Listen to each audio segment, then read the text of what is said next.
The fastest guy is you guys aren't using your feet. You guys are just flat-footed. So I'd imagine all you guys surf, right? Okay, how important is your feet in surfing? Is it pretty important or no? Yeah.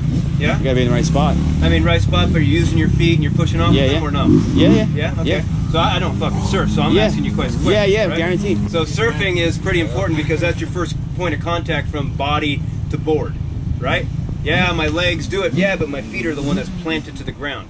Just like the wheels are the first point of contact from bike to ground, right? And again, I could have Eli's bike here, but if I had worn out tires, I would never be able to ride it to its true potential. Makes sense?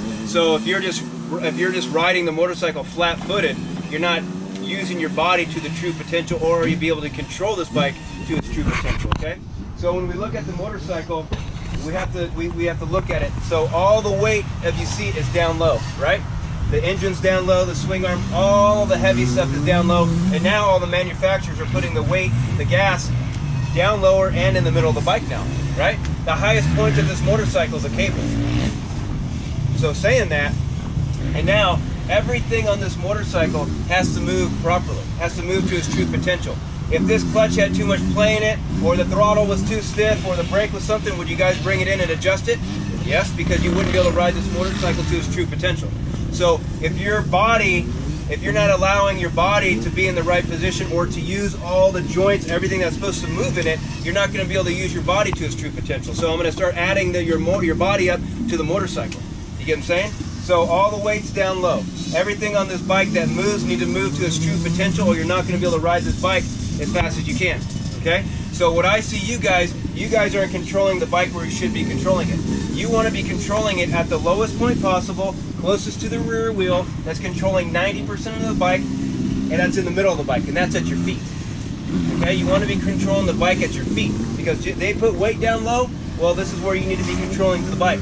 So if you guys are riding flat-footed, now you're trying to control the bike at the highest point possible, furthest away from the rear wheel that has no control of the rear wheel. You guys can squeeze this as tight as you can, the fucking grips come off, and you're not going to control the back end of this motorcycle, and most of your big crashes are coming from the back end of the motorcycle, not the front.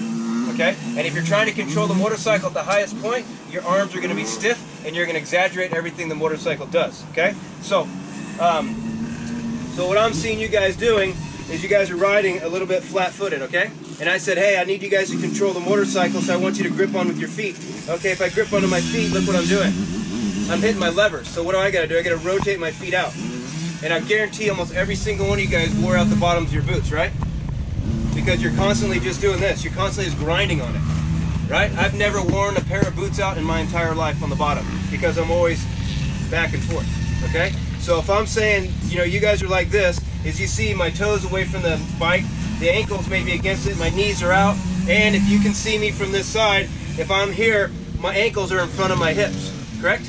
If my ankles are in front of my hips, my upper body's already going backwards. If my upper body's going backwards and the motorcycle's going forwards, well, guess what? I'm always in a constant pull. And if I'm always in a constant pull, then my arms are tight. If my arms are tight, I exaggerate everything this motorcycle does. That front end tuck to that front end wash to that rock to that rut to that bump is now going to be exaggerated because I'm meeting it with stiffness. Just like if you're surfing. If you're stiff out there, you ain't surfing. You're just falling off, right? So you got to be loose, and you got to be loose probably up high, right? When you surf, you got to be able to flow with it. You got to have your upper body flow. You can't be stiff, or any little thing that wave does to the board is going to take you and exaggerate you, right? So again, if I'm flat-footed like this and I said, okay, I want to move up and down, but I'm not going to move my knees. Well, that's impossible. So I just eliminated the body from the first point of contact. So the first point of contact from bike to ground is the wheels. What comes from the wheels? Suspension, softness, movement. Okay? So if I'm flat-footed, that's like taking suspension out. So I want to make sure I'm on my toes. So now if I'm on my toes, I don't have to worry about the levers. As you see, from my toe to my ankle, from my ankle to my knee is gripping the motorcycle. And as you see from the side, my hips are right above my ankles now. Now I'm going forward with the motorcycle. If I'm going forward with the motorcycle, my upper body can be loose. And the first point of contact from body to bike is my feet. Now it's met with softness, not with stiffness. Softness. Did you say you want your hips in front of your ankles? Well, if you came from the side and I was here, you can kind of see. You see already I just went backwards, right? Yeah. If I'm here, you see I just went forward. Now my arms and my upper body don't have to do shit. But if I'm here, my arms and my upper body have to do everything. Okay? And if I'm like this, well, what's controlling the rear end of the motorcycle? Now the bike can do this all the time. But if I'm here, now I'm gripping on, I can control this motorcycle so much. Roxon, Tomac, Wilson, Cairoli, Hurlings, Martin, whoever you want to, you put a name up, there's only one person who doesn't do it, and that's Musket. There's always a kind of one person who might do it something wrong, but it still works, okay? But 99.9% of everybody's in this position now, okay? On your toes, grip with your feet.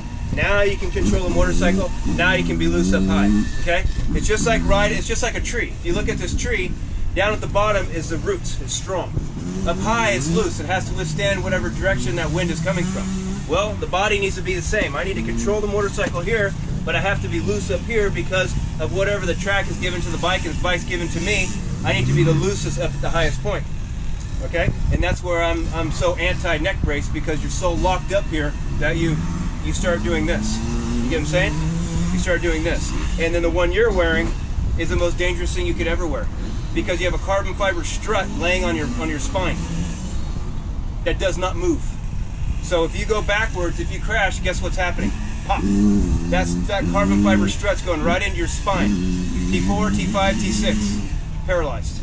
So many people have been that way because that's the most idiotic design I've ever seen. Let's protect our spine, but let's have it resting on our spine. You broke all those, right? I broke T2, 3, 4, 5, 6, 7. But mine was head on into a jump. So if I had a neck brace on, I think I'd have been dead, because I wouldn't have been able to tuck my head. So like say, when you go over the bars and you guys go over the bars, you can't tuck your head. So now you're a lawn dart. If you could do a somersault with one of those things on, then I'll believe you, but you probably can't. You got to be able to flex, otherwise you break. You have to move, you have to groove, you have to be able to do that. If you go to gymnastics, well, the first thing they teach you how to tuck and roll. Well, if you crash, you got to tuck and roll. And you can't tuck and roll. So now you're a head dart. If you go over the bars, it pushes your head down and makes you do more of an endo. Every time your head whips sideways, it pushes your shoulders down. You can't get in the strongest, most stable, most coordinated position because you can't see up, so now you got to get in the most dangerous position with your upper body in the back of the bike.